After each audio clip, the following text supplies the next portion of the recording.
Hey guys, welcome back to the channel. I have another repair video. This time working on a 2005 Land Rover LR3 Instrument cluster. Blake, this is your cluster. He's from Maryland. He drove here to drop the cluster.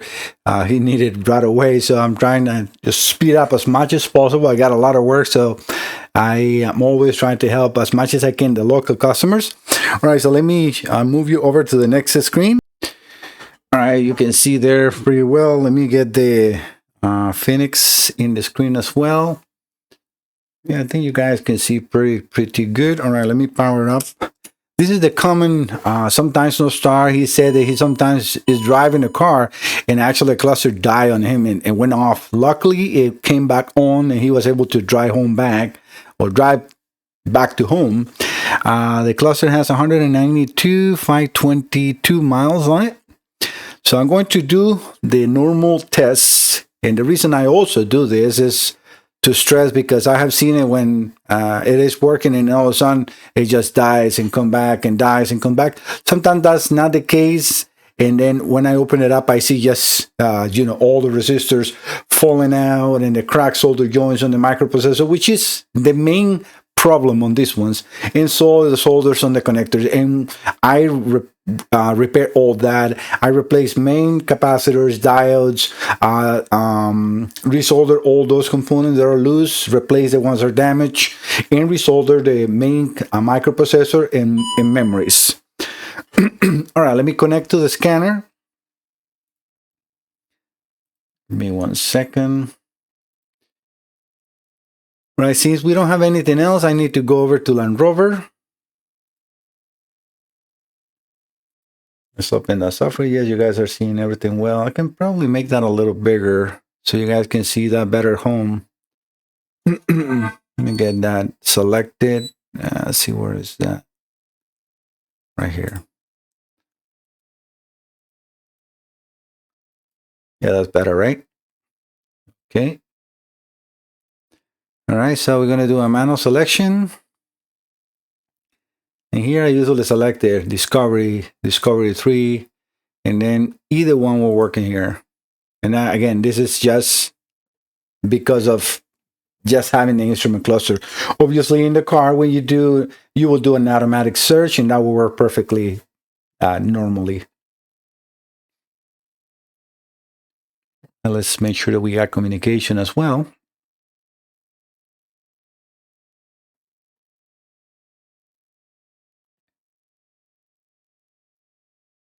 All right, let's go enter the instrument cluster, because until here, we are not really connected to anything. All right, now it is working good. So let's see version information. And in here is where we will see the bin number, which I think I have in the folder. Yeah, that's not a problem. Let me see. I have to go over to his folder.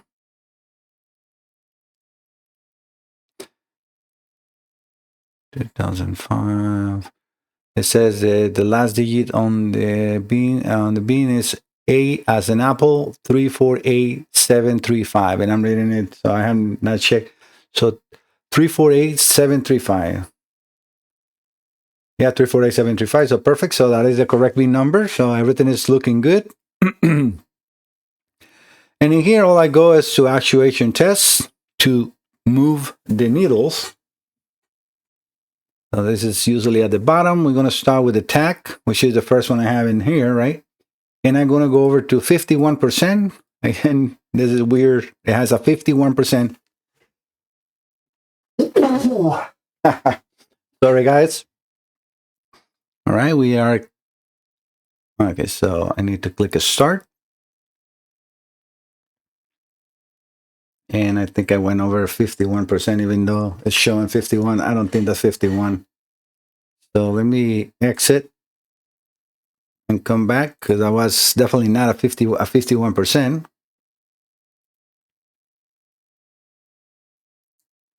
Yeah, I'm clicking and it's not changing here, but I bet you it's the delay, because I'm already in 12.75 in here.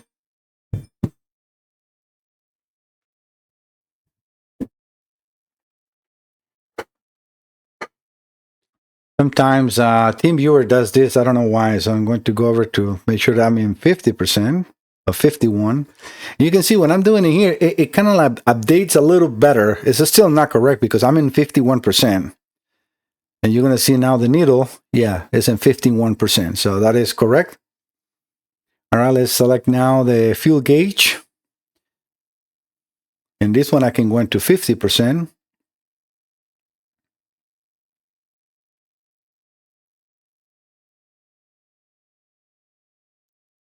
The fuel gauge is this one on the right side. The small ones, the right side, right where the yellow light is. Okay, that looks good to me. All right, we're going to do the engine temperature. The engine temperature is already high because it's not connected to a sensor. And when the thermistors are not connected, they will go up to maximum. This one I can go into 52.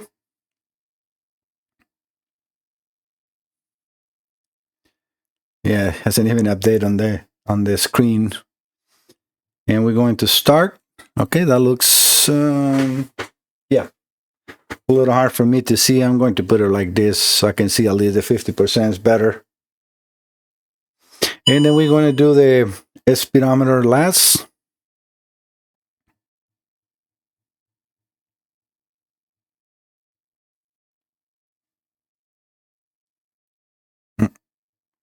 Click on 55%. Right now I'm in 50. That should be 12 o'clock exactly. And that looks pretty good too.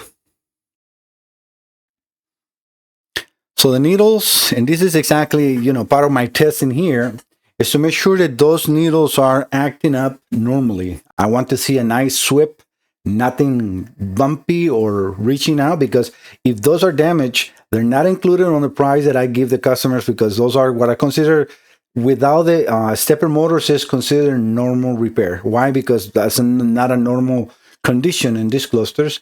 But I have seen cars that are being parked in the sun for, years, and those get damaged. And if that is the case, those stepper motors are expensive. So I'm not going to include that in an already low price for a repair that takes so long time, or such a long time.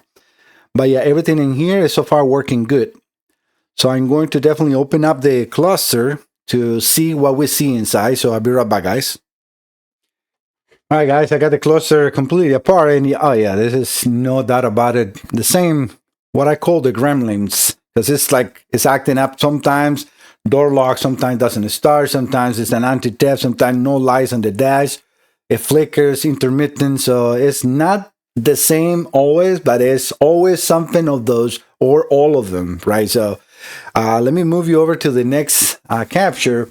I already did the other side, which it was, probably 22 resistors that were about to fall out. I have applied already a special chemical that I use to remove, because these Land Rover, I don't know if it's because of the same thing. They knew that they were putting, a cheap solder into those, and they put kind of like an epoxy, or I don't know, a resin, to hold those in place or to make it last longer. I cannot say it didn't work, because 20 years, right? So it's a good life span. But yeah, so that is hard to remove. And I apply a special chemical to remove that resin without damaging the components around. And that's what you see here. But yeah, right now that I have that done that, I can go into the microprocessor right here, and I can see it, because now I can move the legs. Oh yeah. Like barely solder. That one is good. This one is good. Oh, that one is almost loose completely. This one too. This one too. That one no. Yeah, so very common on the edges on these components. That is what has happened. These are all the resistors that take care of the signals coming from the stepper motor, because this is also in control of the stepper motors 100%. And these are the memories included on EEPROM, which is somewhere in here. I don't have my glasses on. I will also replace all these capacitors and diodes. We have some tantalum capacitors, some hydrolytic capacitors, and then diodes all over the board. But yeah, Blake, no doubt about it. This is definitely the issue. I did check that before, even removing the resin, and I was able to remove it. And now that the resin is completely, I'm gonna have to apply it one more time. It takes like 30 minutes to set, but and then clean it again. Because that what I usually do is I apply that, work on the other side of the board, and then when I come back, it's done. But this one had so much on it that it was not fully removed yet. But you can see the bubbling from the chemical already taken care. So I'm going to have to clean that out and then apply it again, just on the pads, not the face of the IC. I don't care. It's just the legs, so I can solder and clean those and resolder perfectly. So I will solder 100% everything around. But yeah, everything is definitely going smooth so far. No issues with your cluster, Blake. All right, I will be right back with the test now connected and make sure that we can reset the needles. He already sent me all his information and approval. So this is a finished repair, and I will be shipping this hopefully this afternoon back to him so he can get it as quick as possible. It's already Friday, so I'm not sure if he's going to get it until Monday or what, but I'm trying my best, right? Okay, I'll be right back, guys. All right, guys, the repairs are done. Let me move you over to the next capture and put the Phoenix in the screen. I have to turn this on. I'm going to reconnect. You can see the cluster is looking like brand new. I clean it, the lens. I have a special chemical. People is like, oh, can you tell me what it is? Secret sauce. Try. I don't mind, giving it to customers, but it's something I make. This is not like something you can get out of the shelf. So this is something I make, and that's why I haven't dispersed it either. Because I don't want to be blamed if something gets damaged. You know how people is, When it works, thank you so much. But if something happened, let's sue it. And that is definitely not going to happen with me. All right, so let's go and try to reconnect. Hopefully this time the internet or TeamViewer works better. All right, so I'm going to definitely need to get out of here because otherwise it's not going to work. Let's check vehicle information. No version info supported, you see? So even though it's here, it's not here. So we need to actually get out of completely. And sometimes by just entering here again, it reconnects. Okay, let's look version information one more time. Okay, you see now it reads it. So I know this scanners very well. All right, let's go again to actuation tests, and we're going to do the same in the same order. So let's just start with the tachometer. If this moves, I'm going to go over to 100%. And this one, I cannot go on 100% because it gives a weird number. Let me just show you if this refreshes quickly. I know I'm already there. I'm an 89.2.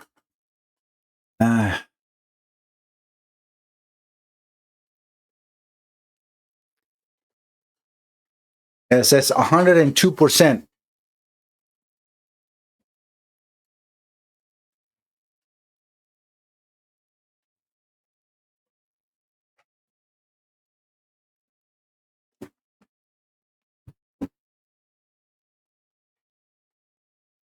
And this is still showing 63.7 something. So let me go down.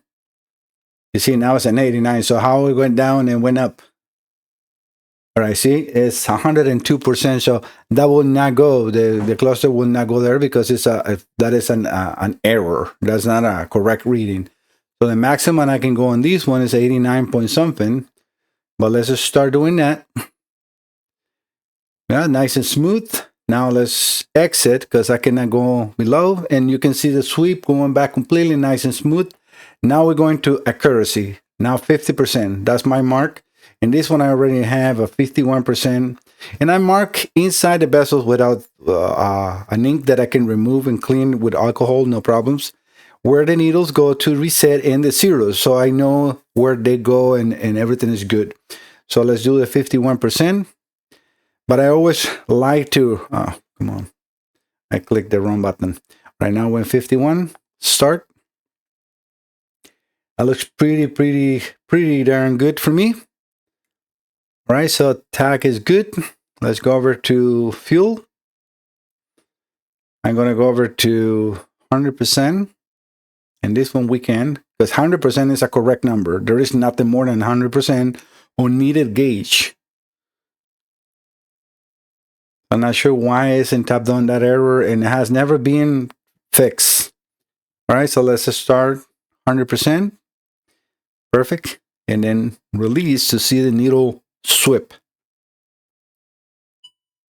Perfect. That's nice and smooth. No problems. Now let's do the accuracy for 50%.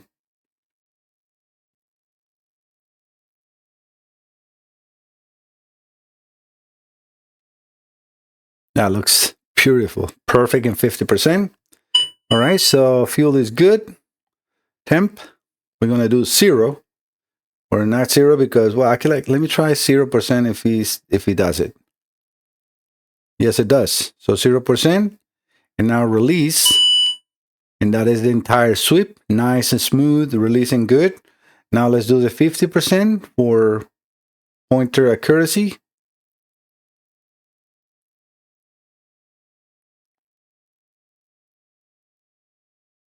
Perfect. That looks pretty good too. All right. Last, the speedometer. And this one I'm going to go into 100%. I hope they got a sweep test, but it's not on, at least, I mean, not in any scanner that I have tried to do this with these clusters. All right, we got the 100%. Exit. And we're going to do the 50.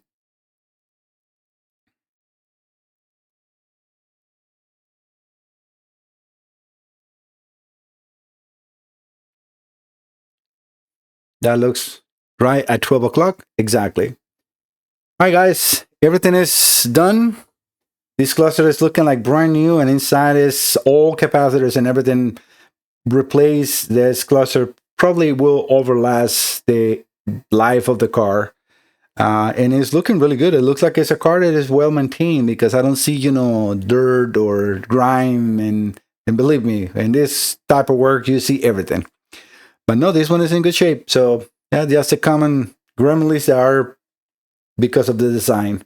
All right, guys, thank you so much. If you're here, don't forget to subscribe, right? So if you're here, Mike Salazar Diagnostics is the same name of my website. If you have any clusters or modules that you need to repair, automotive or marine, I'm your best choice. No doubt about it. The way that I treat my customers, the way that I show the before and after, nobody else does. You know why? Because most of them don't do it. And if they don't show, why? It's because they're doing junk. And I have proved that in many videos. A lot of customers are like, oh, I have another company that's $300 less than you. I'm like, yeah, you want to see some pictures of what they do? Because go over to this video and this video. Don't take my word, just watch. And I'm like, oh my God. I'm like, yeah, exactly. So $300, I should charge, $2,000 more compared to what I do. But I don't. So if you're here also and you subscribe to my channel, the more subscribers, the more YouTube promotes my videos, and that really helps my small business. If you do so, it's free. Thank you so much. God bless you. And I will see you next time. Bye-bye.